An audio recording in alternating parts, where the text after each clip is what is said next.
I heard him say, well, You didn't mean to? nah, that was. Why were you ejected? What did they tell you?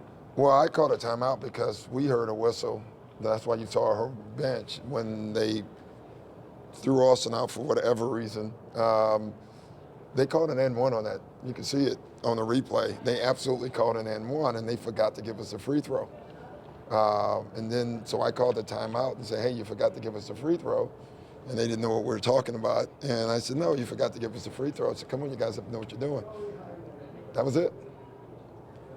Was that for most space to N1? Yeah, and you could see it, that they did the N1 signal. So anyway, listen, I can't get thrown out of games, even though I didn't know I was getting thrown out of that one. I thought Austin's was what triggered all that stuff. It's funny, I wasn't complaining about Austin's play. That was gone.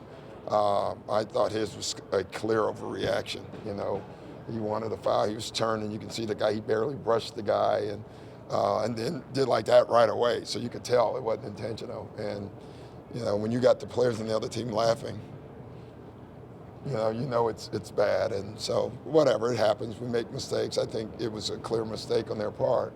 But listen, they play great. And it's a shame that how beautiful they play will be marred with this crap, you know, because they play great. We didn't play well, and give them credit. Is there a sense or a feeling that past incidences lead to quick triggers for your team? It could be, you know. I don't know that. You said that, not me. But I don't think so. I hope not. I think everybody's trying to do their job each night. That one, you know, it's not like Austin has a history. So that one was really surprising, you know. It's almost, that was a speechless one. You know, again, if you look at the video, you can see Hard and they're all laughing. They're literally laughing, like, and it wasn't too funny to us at the time. But listen, we do complain too much. I would admit that, and so we got to get better. But even if we do, all that's still in the past. So if we make a pact tomorrow never to complain again, are you still going to hold us accountable for what's happened in the past? That's not right. So I don't think they're doing that. I think they're more professional than that. Should it be a play that should be reviewed? Yeah, it'll be reviewed, and you know, they'll say he made contact, which he did, but it wasn't intentional, which is clear.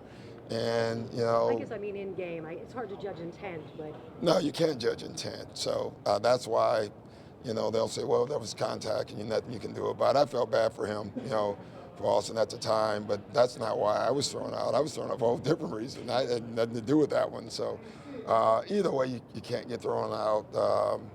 You know, Austin had nothing he can do about it, but me, I can't, that's for sure. Can you tell us about Wes? I think he was going. Yeah, he sprained his ankle pretty good, so he did an x-ray and it was negative. We don't need to lose any other guys, you know, clearly. You know, and that was my instruction with JJ to Woody, you know, in the second half. I just said I told him there was a 12-point margin. If it's higher, JJ can't play anymore. If it's lower, he can play. And right when they got it to 12, he took him out early. So that was more mine. I was thinking about tomorrow, you know, and JJ's health. so we see the bench battle back the other night. Yeah. This conversation about moral victories. Yeah, what do you take from tonight? Nothing. I mean, we battle back, and that's all nice. But, you know, like I said this morning, and I tell our team, you know, listen, we're going through a tough time. At the end of the day, there's good in this. There really is. I love this team. You know, I love us, obviously, when we're all healthy and we're whole. You know, sometimes you have the year of health, and you win all year, and you get to the playoffs, you're the 1 seed. Sometimes you have years where you're not, and you just got to get through the year and then get healthy when the playoffs start. Right now, with all our health, that's what we're doing. So I do like some of the things. Raymond tonight was terrific. Austin the other night was terrific. So we're seeing things from our bench that will help us later. But right now, unfortunately for us, our bench has to be our starters, and it's tough for them to help us now. You know, every time you get kicked out, Woody does a great job coaching his team. No, Woody's terrific. Yeah, he is. He should be a head coach. Yeah, I agree. I really agree with that. No, he really should be. I mean, Yeah. they stick with it. I mean, No, they stick with our program. You know, like that tells you a lot about your team. No, you know, it really does. We don't change anything, but you know, you've seen teams when the head coach goes, they start doing their own thing. Right. And we don't do that. We stick with the program. And that tells you a lot about our team, too. It tells you that we're a pretty close team. watching Jamal's numbers go down here the last couple of games. Yeah. One of the guys that maybe needs a little bit of rest. Yeah, he may. I mean, we do forget about Jamal's age, because he acts ageless, but he's not, And so that could be an issue. I don't know. I'm not so sure. I got to just ask him. He won't be honest, so I got to find that out. All right, I'm done with you guys.